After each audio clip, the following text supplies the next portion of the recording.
네, 시청자 여러분 안녕하십니까? 여러분은 지인의 전화번호를 혹 몇 개쯤 기억을 하고 계시는지요?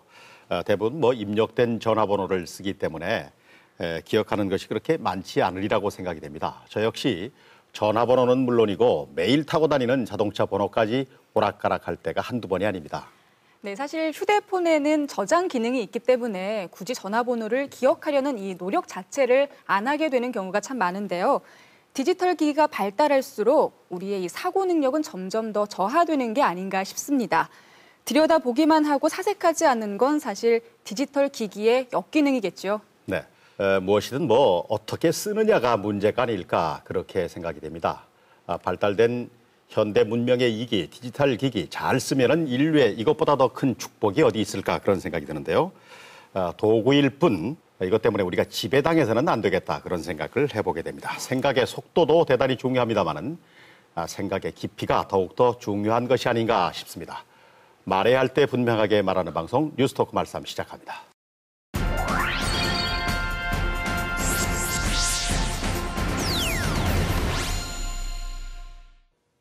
한 주간 화제가 된 뉴스를 정리해보는 주간 뉴스 브리핑 시간입니다. 첫 번째 소식입니다. 메르스 확산에 대비해 도내각 시군이 방역대책본부를 구성하고 비상대응체제에 돌입했습니다. 보건소를 중심으로 구성된 방역대책본부는 관내 공공기관에 손 세정제와 마스크 등을 배포하고 메르스 행동 지침을 주민들에게 통보하고 있습니다. 사람이 많아 붐비는 장소 방문은 가급적 자제하도록 하고 일선 학교에서는 수학여행과 체험활동 등을 취소하고 있습니다. 강원도는 긴급 가뭄대책회의를 열어 기상 상황과 가뭄 대처 상황을 점검하고 시군별로 예비비 47억 원을 투입해 논밭작물 용수 공급에 나섰습니다. 동계올림픽 스피드스케이팅 경기장 건축 공사가 시작됐습니다. 강릉 올림픽파크에 건축하는 스피드스케이팅 경기장은 지상 2층에 지하 2층, 관람석 8,000석 규모를 갖출 예정입니다. 동해시 묵호항 재창조 1단계 사업 실시 협약이 체결돼 사업이 탄력을 받게 됐습니다. 동해시는 각종 행정 절차를 거쳐 오는 10월쯤 묵호항 재창조 1단계 사업의 실시 계획 승인을 고시할 계획입니다. 정선구는 폐광지역 경제자립형 개발 사업으로 추진해왔던 고환 산채 재배단지 조성 사업 대신 새로운 사업을 발굴해 추진할 예정입니다. 정선구는 앞으로 지역 전문기관에 용역을 의뢰해 빠른 시일 안에 지역 실정에 맞는 사업을 발굴할 계획입니다. 이달부터 오징어 금어기가 풀려 조업이 허용된 가운데 일부 어종은 금어기가 지속되거나 새로 추가됐습니다. 강원도 연안자망 어선의 붉은 대게 조업은 이달부터 7월 10일까지 금지되며 대게는 이달부터 11월 말까지 잡을 수 없습니다. 또 가자미는 이달 말까지, 코끼리 조개는 다음 달 말까지 조업이 금지됩니다. 강릉 단호장 주변 먹거리 안전을 위한 대책이 마련됐습니다. 단호장 주변 음식점 240곳에 대한 사전 지도 점검을 마치고 단호 기간에는 위생지도 감시반 4개 조를 꾸려 행사장 주변 식품 공급 사항 등을 확인하고 점검하기로 했습니다.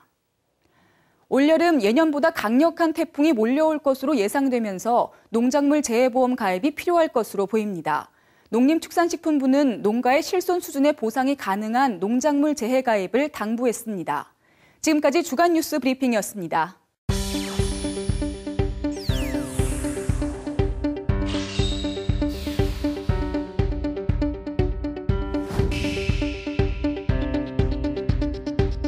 네, 이번에는 뉴스 돋보기 한 발 더 시간입니다. 지금 제 옆에는 MBC 강원 영동 보도국의 홍한표 그리고 김영호 기자가 나왔습니다. 어서 오십시오. 네, 안녕하십니까. 자, 이번 주에도 보도국 회의를 통해서 선정한 2가지 아이템을 한번 다뤄보도록 하겠습니다. 네, 먼저 동해안 군 경계 철책의 철거 문제 그리고 연안사고 예방법의 문제점 짚어보도록 하겠습니다. 홍한표 기자와 먼저 하겠는데요. 네. 경계 철책의 철거 문제를 알아보도록 하겠는데 이게 네. 해묵은 숙제 같은 거가 아닌가 그런 생각이 드는데 정권마다 그렇게 한다 만다 그렇게 했던 것 아닌가요? 네, 말씀대로 역대 정권에서 계속해서 반복해서 제기됐던 것이 동해안 군 경계 철책 철거 사업이었었거든요. 네. 북괴의 붉은 간첩은 지금 너와 나 아니 우리들 모두를 노리고 있다. 11월 13일자 현재로 남친 공비 가운데 28명이 사살되어 있으며 나머지 잔당의 사살도 시간 문제로 남아 있습니다. 지금 우리에게는 60만의 막강한 군대가 일선을 지키고 200만의 예비군이 후방을 맡고 있습니다.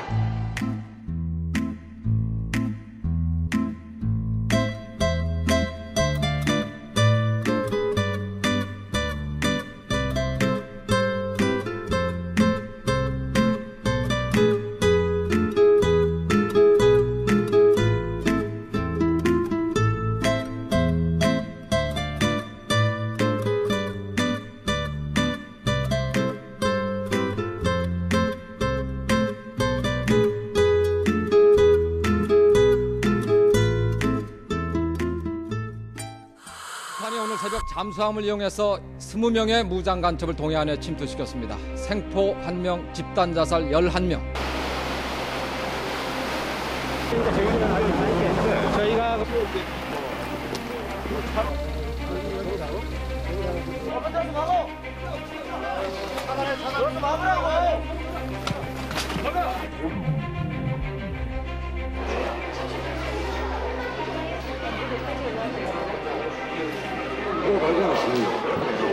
신발 좀 봐라. 신이 봐야 우리나라 신하고 다르잖아. 아주 옛날 신네.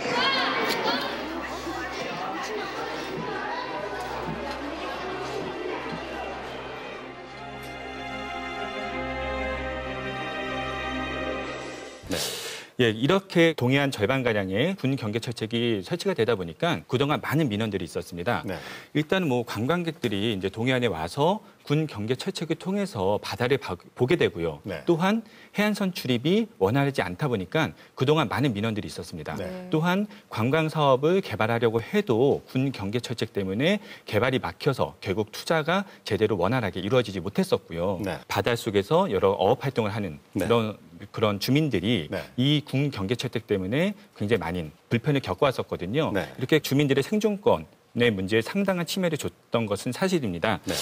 예, 이렇게 계속해서 민원이 들어오니까 이렇게 군 경계 철책을 철거하자 이런 논의가 본격적으로 시작된 것이 2000년대 중반입니다. 네. 2000년대 중반 국무조정실에서 국무조정실. 네, 군 경계 철책 개선 사업 이렇게 계획을 내놨었고요. 네. 그리고 본격적으로 철거된 것이 2007년부터입니다. 아.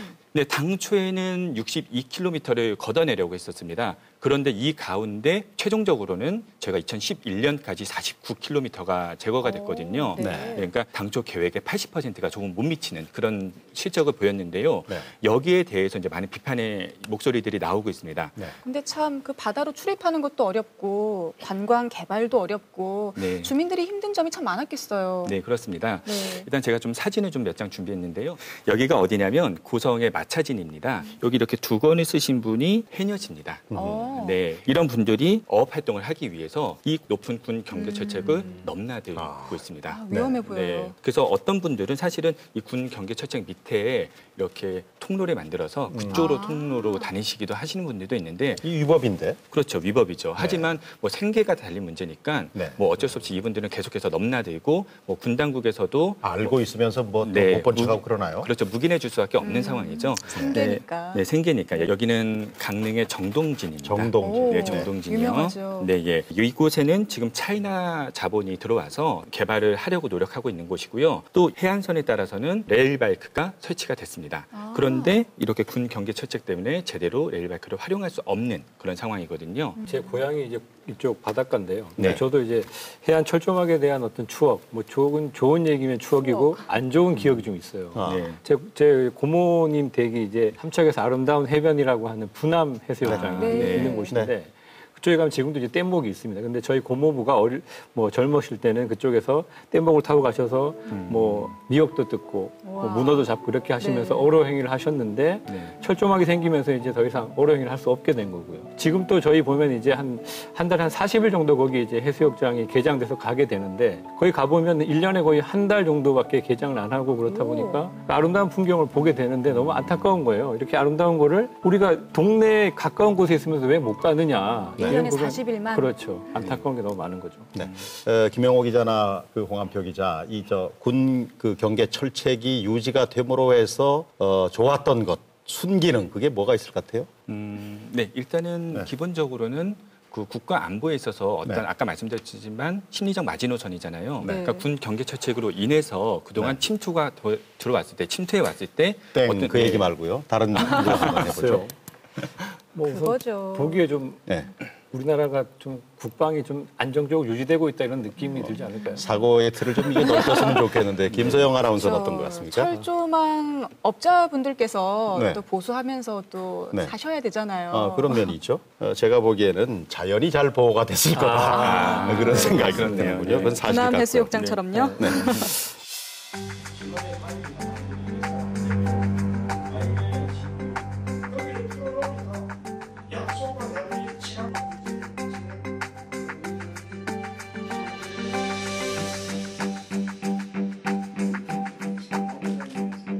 이런 문제에 대해서 우리가 조금 섣부르게 접근을 하고 쉽게 생각했다가는 오히려 더 큰 불편을 드릴 수도 있고 또 뭐 좀 더 나아가서는 고통을 드리는 결과까지.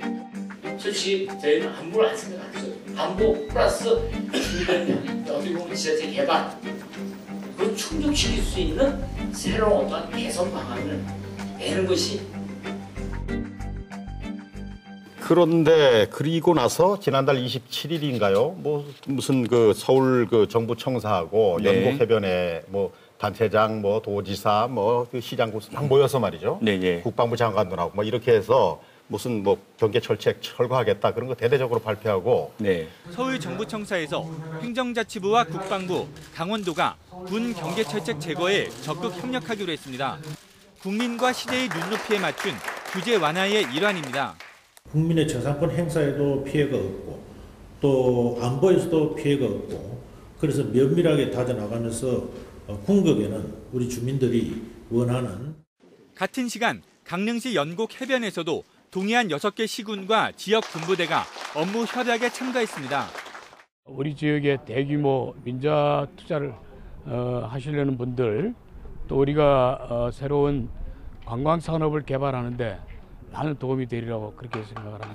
일단 그 당시에 강원도가 요구했던 곳이 모두 41곳 그리고 그 구간은 26.4km 구간이거든요. 지금 보면 고성군이 16곳 그리고 구간은 8.8km잖아요. 네. 속초가 2곳, 양양군은 13곳, 강릉시는 5곳, 동해시는 2곳, 그리고 삼척시는 3곳. 네. 여기에 대해서 철거를 해달라고 강원도에서 당시 요구했었습니다. 네. 그런데 국방부에서 조건 없이 그냥 철거해라, 동의해주겠다. 네. 사업비만 마련되면 동의해주겠다. 네. 이곳이 2곳입니다. 아. 그 2곳이 고성군에 다 있습니다. 보면 네. 고성군은 16곳 가운데 무조건 동의는 2곳, 네. 그리고 조건부 동의는 6곳, 네. 그리고 불가는 8곳입니다. 네. 예, 절대 철거할 수 없다는 곳이 8곳입니다.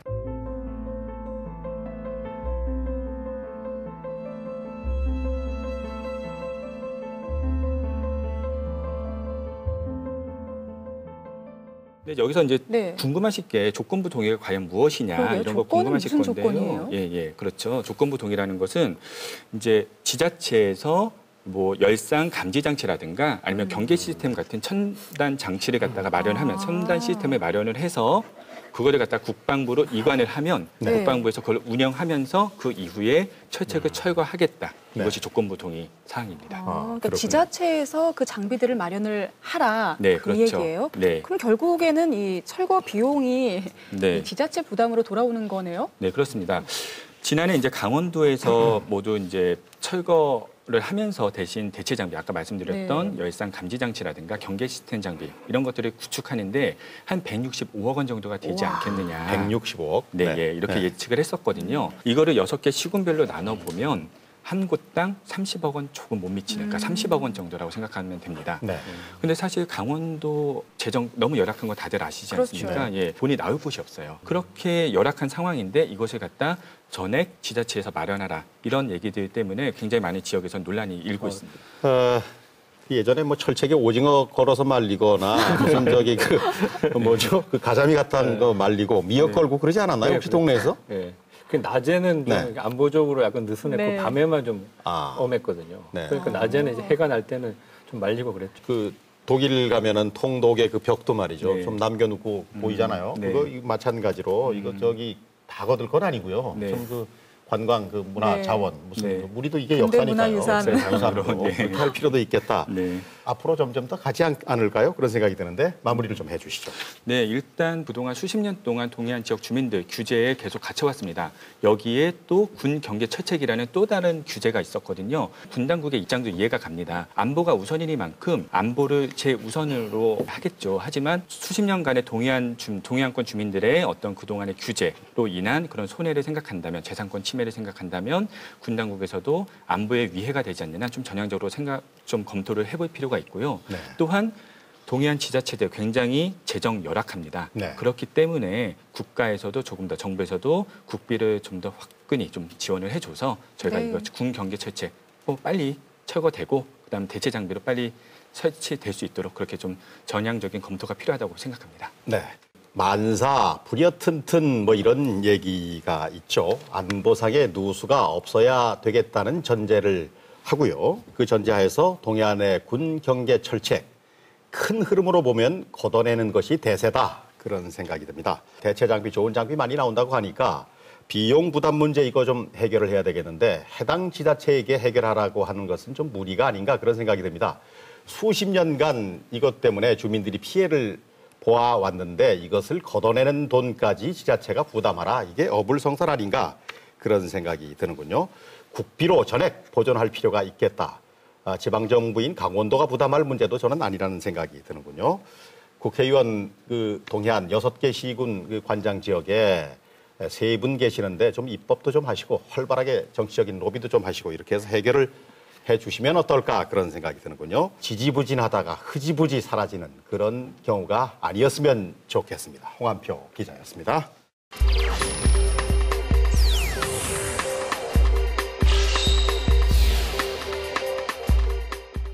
네, 뉴스톱 보기 한 발 더 이번에는 연안사고 예방법을 취재한 김영호 기자와 함께하겠습니다.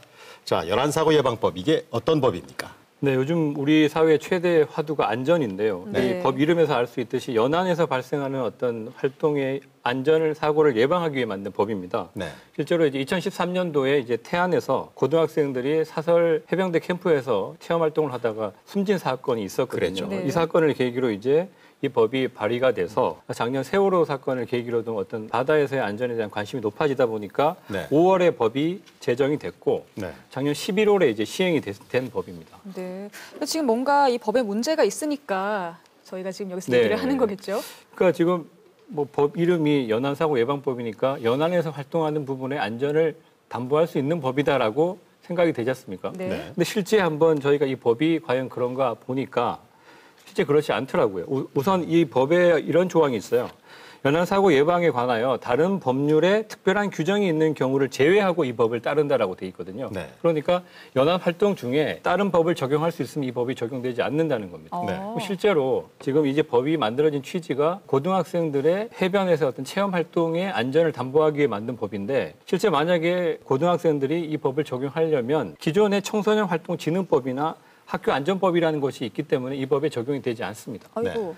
그리고 이제 보통 우리가 체험 활동을 많이 하는 곳이 갯벌 체험이나 삼척 같은 경우는 장호 어촌 체험마을 이런 곳 있잖아요. 네. 그런 쪽에서 하는 체험에 법을 적용하는 거는 도농 교류 촉진법이라 그래가지고 그 법에 따라서 어촌 체험마을이나 농어촌 체험마을을 만들거든요. 네. 거기에 안전 규정이 또 있습니다. 네. 그리고 만약에 또 종교단체 뭐 이런 사람들이 해변이나 이런 곳에 또 체험 활동을 한다 그러면 종교법을 적용을 받고요. 네. 그다음에 저희가 이제 해변 활동에서 가장 많은 부분을 차지하는 게 해수욕 하는 거죠. 여름 그렇죠. 해수욕장. 해변에서 해수욕을 즐기는 것도 해수욕장 관리법에 적용을 받기 때문에 이 법을 적용을 받지 않는 거죠. 그러면 이 법이 도대체 어떻게 적용이 되는 건지 예를 들어서 우리 MBC 강원용동 네. 직원들이 단체로 네. 어디 MT를 갔다. 네. 어떻게 해야 이 법이 적용이 되는 거죠? 우선 이게 뭐 동해안하고 서해안하고 약간 좀 분리할 수 있는데 우선 네. 동해안에서 만약 우리가 적용을 받으려면 해수욕장을 가면 안 됩니다. 거기는 이제 해수욕장 관리법을 적용을 받으니까.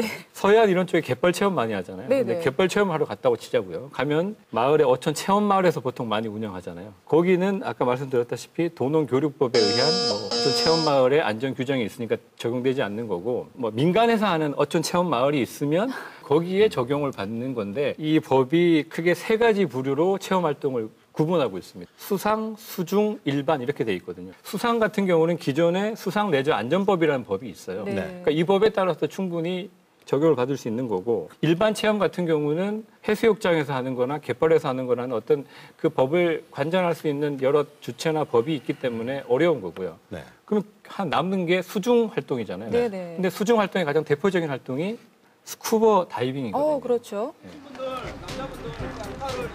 세계 어떤 나라에도 전례가 없는 수중 레저 규제법을 만들어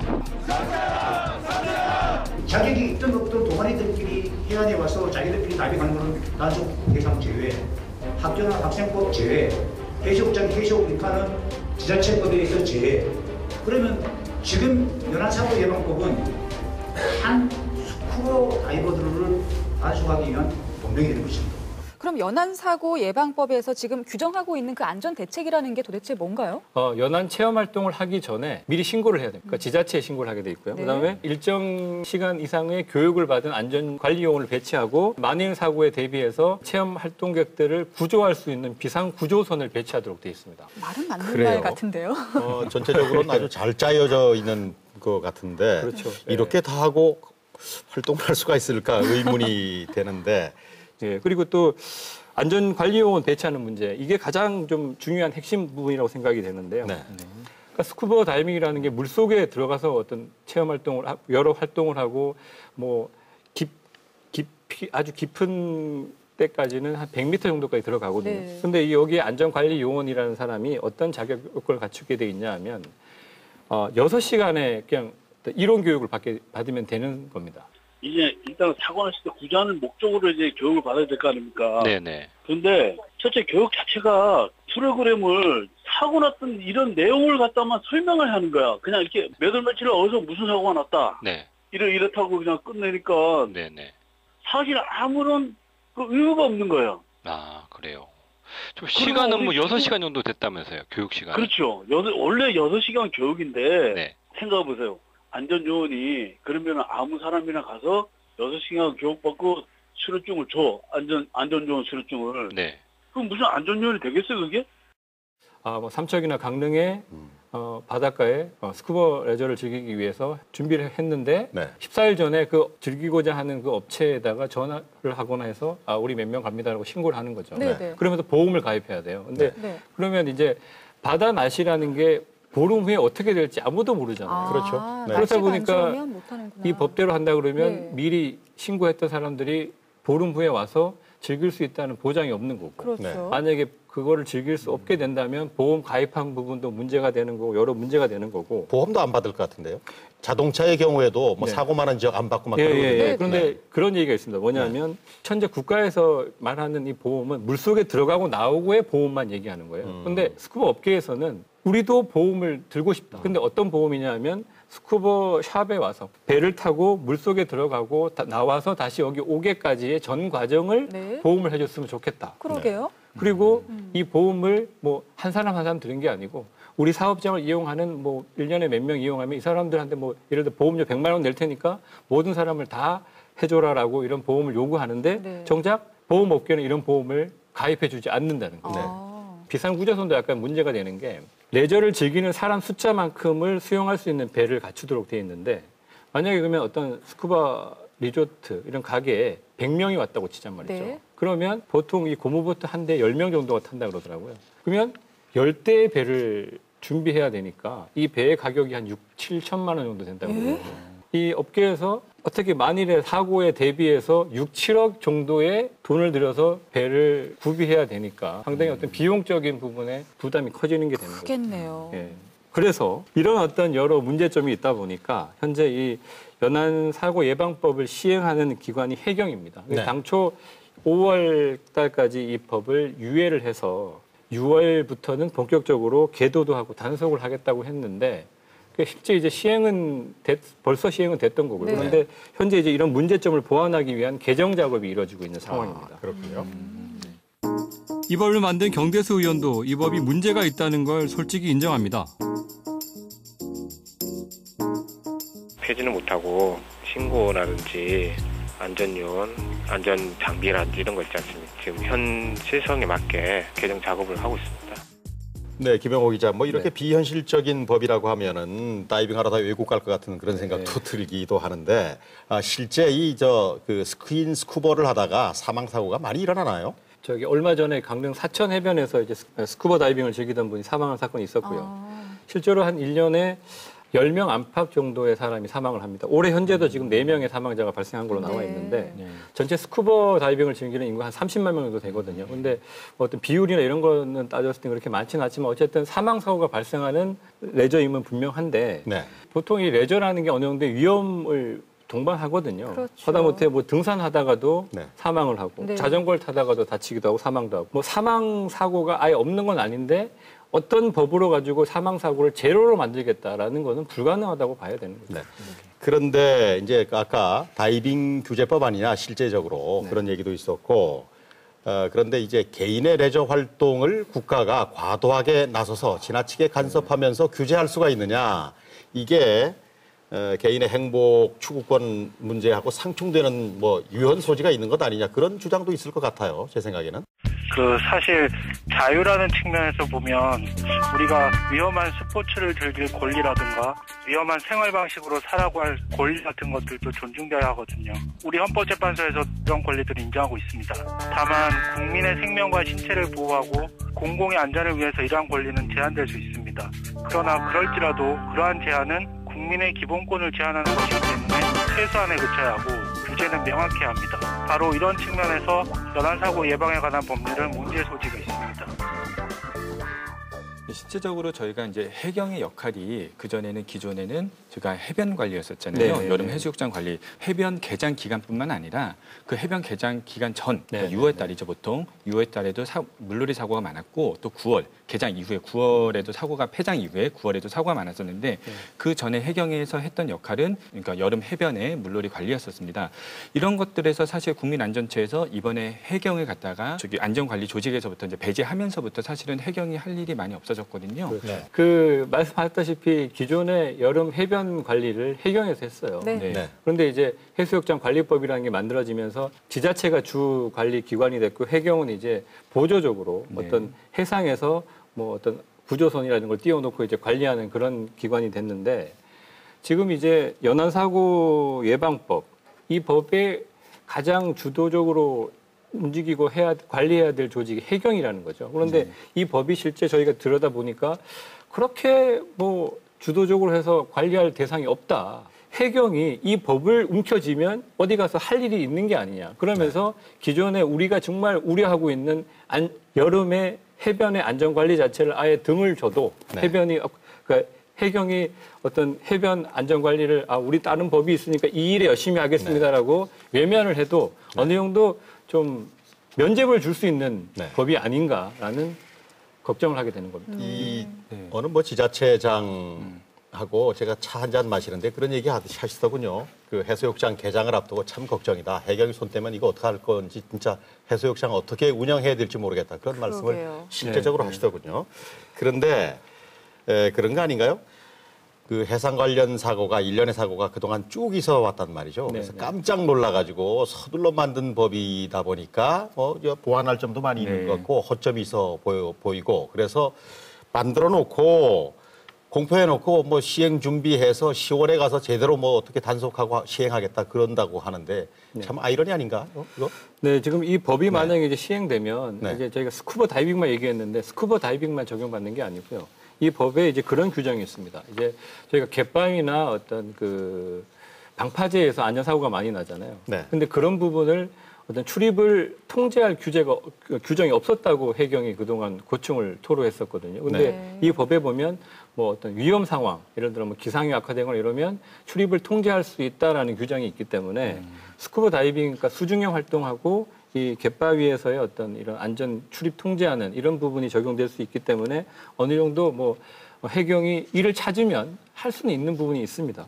그런데 이 법이 이제 스쿠버 사업체를 주로 규제 대상만 하고 있기 때문에 정작 만약에 이런 경우는 또 뭐냐면 스쿠버 동호회인 거예요. 우리가 예를 들어 이제 우리가 5-6명 정도 되는 사람이 스쿠버 동호회 차원에서 스쿠버를 하러 갔어요. 뭐 강릉 앞바다에 갔는데 만약에 사업체를 통해 갔다면 5명 이상이었기 때문에 안전관리 규정을 다 따라야 되는데 우리가 동호회로 왔기 때문에 이 법에 적용을 받지 않는다는 거예요. 네. 정말 위험한 건 이렇게 개인들이 갔을 때 안전 관리를 해줘야 되는 거 아닙니까? 그런데 이 법이 이런 부분은 사각지대가 있다는 거죠. 네. 지금 이미 시행되고 있는 법이죠? 예, 작년 11월에 이제 시행이 됐고요. 한 6개월 정도 이제 어떤 유예를 해서 뭐 6월 달부터 뭐 계도, 단속을 하겠다. 그러면서 약간 미비한 부분을 개정을 해서 한 가을쯤에는 본격적으로 시행하겠다 이렇게 지금 얘기를 하고 있습니다. 이 사람들도 이게 좀 문제가 있다, 맹점이 있다 그거 아는 거네요. 그러니까 유예도 하고 뭐 개정을 하겠다고 이러는 거죠. 네. 그러니까 뭐 10월 시행될 때는 제대로 돼야 될 것 같은데 그런 생각이 들고요. 자, 그러면 그 본격 시행을 앞두고 보완할 거 보완해야 되고 뭐 그럴 것 같은데 앞으로 어떻게 될 것 같은지 취재를 하셨으니까 좀 그 마무리 전망을 해주시죠. 네, 저희가 이제 뭐 우리 지역 같은 경우는 동해안의 대표적인 해양 관광을 주도적으로 외치고 있는 곳인데 영동 지역이요. 근데 해양 레저에 낚시 다음으로 가장 많은 레저 인구를 갖고 있는 게 스쿠버 다이빙입니다. 아, 그래요? 그러니까 국내 인구가 한 30만 명 정도 되는데 강원 동해안을 찾는 어떤 스쿠버 인구가 업계에서 주장하기로는 연간 한 10만 명 정도 온다. 그러니까 1박 2일로 왔을 때 이 사람을 2명으로 치는 거죠. 이런 식으로 하면 10만 명 정도 오는데 이런 사람들이 왔을 때 경제 파급 효과를 계산하면 무시 못하는 거고 그다음에 뭐 지역 삼척이나 동해 같은 경우에는 해양 레포츠 센터라는 걸 지어서 스쿠버 다이빙 교육도 하고요. 강릉 같은 경우는 수백억 들어가지고 그 바다에 좋은 뭐 난파선이라든가 뭐 이런 인공호처 투하해서 좋은 스쿠버 다이빙 포인트를 만들고 엄청난 돈을 투자하고 있거든요. 근데 이 법이 시행된다면 아까 사회자께서 말씀하셨다시피 이런 규제가 있는 상태에서 어떻게 이 강원 동해안에 우리나라에 스쿠버 다이빙 하러 오겠냐, 외국으로 가죠. 그러니까 스쿠버 다이빙 어떻게 보면 넓게 보면 해양 레저 산업이 위축될 수 있는 그런 문제가 좀 있는 거고요. 그다음에 인간의 레저 활동을 안전이라는 이름으로 어떻게 규제할 수 있는 거냐. 헌법적 가치와 약간 상충할 수 있는 부분인데 그게 안전을 더 담보할 수 있다면 통제하는 게 맞는데 안전을 담보할 수 없다면 통제하면 안 되는 거죠. 그래서 이 법은 개정을 통해서 만약에 어떤 안전을 담보할 수 있는 장치가 충분히 마련된다면 시행하는 게 맞지만 그렇지 않다면 폐기하는 게 옳다라고 생각합니다. 네. 안전, 뭐 안전 불감증 그런 얘기 뭐 흔히 많이 하고 뭐 사고 나면 인재다, 인재였다 역시 뭐 그런 그 표현 우리 많이 씁니다만은 안전이라는 것 아무리 강조해도 뭐 지나침이 없는 것이 아닌가 그런 생각이 듭니다. 그럼에도 불구하고 이 법은 조금 문제가 있어 보입니다. 개인의 권리를 침해하면서까지 만든 법인데 그런데 안전은 담보하지 못한다. 이게 무슨 말인가 그런 생각이 좀 들고요. 폐기를 고려해야 할 만큼 개정을 해야 되겠다는 생각이 듭니다. 김영호 기자와 얘기를 나눴습니다.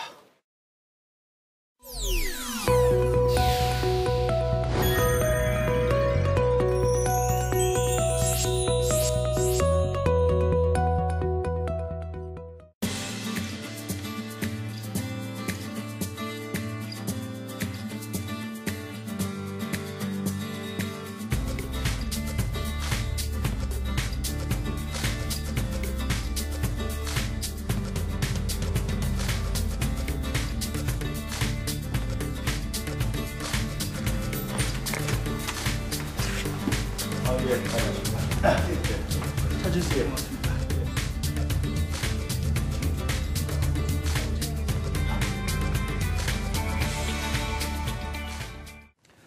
네, 동해안 3단계 개발을 둘러싼 논의가 아주 무성하게 일고 있습니다. 자칫하면 중앙정부와 지방정부, 각 지자체 간의 갈등 양상으로 번질 수도 있다 그런 생각이 드는데요. 말싸움 이슈 오늘은 이 문제를 한번 다뤄보도록 하겠습니다. 동해지방해양수산청의 박판돌 청장 모셨습니다. 네, 안녕하십니까? 네, 안녕하십니까? 네, 동해안 3단계 개발 사업 요즘 왜 이렇게 뜨거운가요? 그 동해안 3단계 개발 사업이 어떤 사업인지부터 먼저 좀 간략하게 설명을 부탁드리겠습니다. 네, 동해안 3단계 개발 사업은 2011년 7월에 정부의 이제 3차 항만 기본 계획에 반영되어서 2012년 3월경 그 SOC 사업의 예비 타당성 조사를 통해서 추진하는 국책 사업입니다. 근데 저희 동해안 같은 경우에는 1999년에 이후 2단계 이후 15년 만에 재개발되는 사업입니다. 이게 뭐 그 예산도 천문학적으로 들어가는 것으로 알고 있고 항만의 세력도 이거 하게 되면 엄청나게 커진다 뭐 그런 얘기를 들었습니다만. 예, 맞습니다. 네. 그 항만 투자 규모는 네. 약 1조 6천억 원이 투입되는데 1조 6천억. 예, 네. 거기에 정부가 한 8천억 정도를 네. 투입해서 방파제, 호환 등 그 외곽 시설을 설치하고요. 네. 민자가 그 부두 실제 저반 시설을 설치하는 사업으로 해서 민자가 들어오는군요. 예, 민자도 7,600 정도, 네. 600억 원이 투입되는 겁니다. 네. 2020년까지 이제 이 사업을 하게 되면은 네, 항만이 뭐 어떻게 그 우리가 지금하고 비교해서 얼마나 커지는 겁니까? 일단 그 하역 능력이 지금 약 2,200만 톤이거든요, 동양이. 네. 그게 1,900만 톤이 늘어나서 네. 4,100만 톤으로 늘어납니다. 그러니까 지금 한 90% 정도가 늘어나는 거죠. 저반 시설은 7개 선석, 5만에서 10만 톤급 7선석, 네. 부두가 늘어나는 거니까 네. 지금의 16선석에서 네. 23선석이 되는 거예요. 네, 그렇군요. 동해안의 그 물동량 뭐 점점 늘 것으로 생각이 됩니다만은 지금 어떤 수준이죠? 예, 지금 조금씩 늘고 있습니다. 2011년에 2,800만 톤이었는데 네. 작년에 3,000만 톤, 올해 지금 저희들이 3,200만 톤을 예상하고 있고 2020년까지는 3,800만 톤. 네. 그래서 뭐 30년에는 4,200만 톤인데 추정치는 그래서 지금 필요한 이 시기에 네. 그 3단계 개발이 더욱 추진돼야 된다는. 네. 이 동해안의 경우에 제가 듣기에 이제 시설이 물동량은 늘고 시설은 좀 부족한 편이고 그렇게 돼서 화물선이 이제 바다 내다보면 이제 그 서 있는 경우가 많이 있거든요. 예, 그렇습니다. 정선한 경우가 많이 있고 바로 접안을 하지 못하는 것, 뭐 그걸 최선율이라고. 예, 선박 최선율이라고. 네. 합니다. 어떻게 계산하는 겁니까, 최선율은? 아, 선박 최선율은 네. 지금 외항선이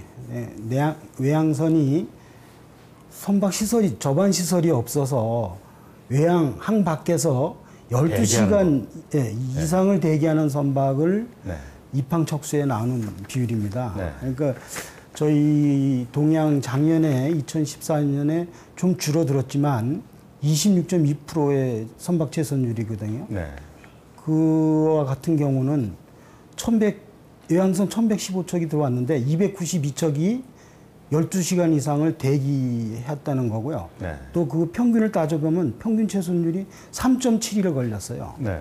그거는 3.7일 동안 화물 운송이 지연되는 효과가 있기 때문에 물류 비용 올라갈 테고요. 그렇습니다. 네. 선주하고 하주가 더 추가로 비용 부담했기 때문에 결국은 항만의 경쟁력이 없다는 악수선이 악수선이 계속될 수밖에 없는 구조입니다. 그래서 이거 개선하기 위해서 3단계 개발 사업을 할 수밖에 없다. 뭐 그런 결론이군요. 예, 저희 입장에서는 충분히 그렇게 지금 주장하고 있습니다. 네, 이제 동해안 3단계 개발 사업을 두고 한편에서는 외항 쪽에다가 이제 건설을 하게 되면 파도의 방향 뭐 이런 게 좀 조류가 달라져서 뭐 그 삼척 쪽 바다 쪽에 뭐 모래 쌓이고 뭐 해안 침식도 되고 뭐 이런 문제가 생기는 것 아니냐 그래서 반대를 하고 있고 또 이쪽 동해 쪽에서는 그 내항에다 만약 짓게 되면은 뭐 송정동 땅값도 비싼데 뭐 그런 문제도 있고 공사비도 많이 올라갈 것 같고요.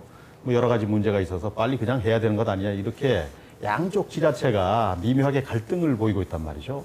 네. 네, 참 안타까운 일인데 네. 어차피 지역 간의 문제로서 네. 지금 동해항은 동해시에 존재하고 네. 그 환경영향 평가에서 해안 침식은 그 삼척 쪽에 영향이 있으니까 네. 그걸 잘 조정해야 되는데 그 삼척 주민들이 반대하는 그 요구 사항을 수용하기 위해서라도 지금 용역 자문 협의체를 구성하고 운영할 계획입니다. 네. 가주 후보지를 공공만적으로 이제 분류가 됐는데요. 그래서 총 9개월 내에 본 사업을 완료할 예정. 이게 기초조사 영역이잖아요. 예. 그다음에 2단계로 가야지. 여기 뭐 시간 없는데 뭐 그다가 중점을 두고. 네. 3단계 개발 사업에 대한 뭐 질문은 뭐 이 정도로 하겠는데요. 앞으로 3단계 개발 사업이 어떻게 될 건지를 좀 전망을 좀 해주시죠. 그 7월까지 그러니까 늦어도 8월경에 네. 원만히 이제 요 추진 방안 검토가 확정이 돼서 되면 이제 12월 말에 작년에 용역을 완성한 북방파제 공사를 착공할 계획입니다. 네. 거기 한 3,500억 원인데요. 우여곡절 끝에 동해안 컨테이너가 섰다가 다시 이제 그 재취항을 했죠. 청장께서 보시기에 이게 잘 될까? 전 뭐 좀 우려가스러워서 말이죠. 어떻게 하면 이게 그 컨테이너 부두로서의 기능을 잘 할 수 있을까 생각을 하시는지요? 일단 저희는 긍정적으로 보고 있고요. 4년 전에 실패한 거가 여건 조성이 안 된 상태거든요. 다시 말해서 4년 전에는 4년간 5천 TU뿐이 못했습니다. 그것도 수출만. 근데 지금 4월 6일 재개한 그 컨테이너선은 그 선박 자체에 컨테이너 시설, 그 하역 시설이 있어서 이 항만에 저희 같이 컨테이너 전용 항만이 아닌 동해안 같은 데서도 하역이 가능하게 됐거든요. 그러니까 그게 다시 얘기하면 일주일에 1항차 주 위클리 서비스가 가능하다는 얘기예요. 그런 긍정적인 효과가 있어서 저희들이 잘 될 거로 보고, 아직 여건이 이 수도권으로 가는 수입 물량이 들어와야 되는데 아직은 그 컨테이너 리포지셔닝 재배치 문제로만 수입이 되니까 그거에 대한 좀 안타까움이 있습니다. 그래서 지금 이제 강원 동해안권 자유구역청 그다음에 부평산업단지에서 그런 문제도 이제 좀 해서 이 항로가 좀 정착이 되면 선순환을 일으킬 수 있거든요. 물동량이 되면 선사도 또 좋은 배 들어올 수 있고 이렇게 항로를 다변할 수 있으니까 그런 게 저는 아직까지 긍정적으로 보고 있습니다. 그런데 이제 동해항을 통해서 드나드는 이제 화물이 크게 모아서 그런 거 아닙니까? 유연탄, 정광석, 시멘트 뭐 이런 게 드나드는 벌크 화물. 벌크.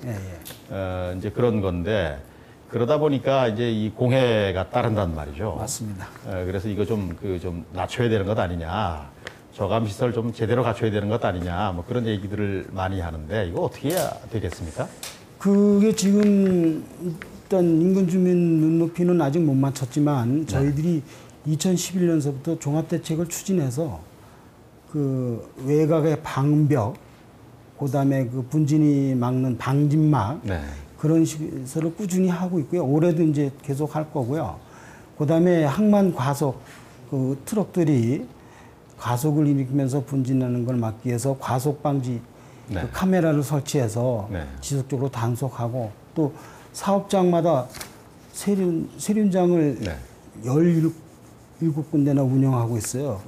거기를 통과 안 하면 저희 그 항만 경비하는 데서 그 제재를 가하고 출입을 제한하고 이렇게 하기 때문에 하여튼 시설하고 운영 측면에서 거기에 대한 신경을 많이 쓰고 있습니다. 그래서 저희들이 직접 그 확인도 시키고요.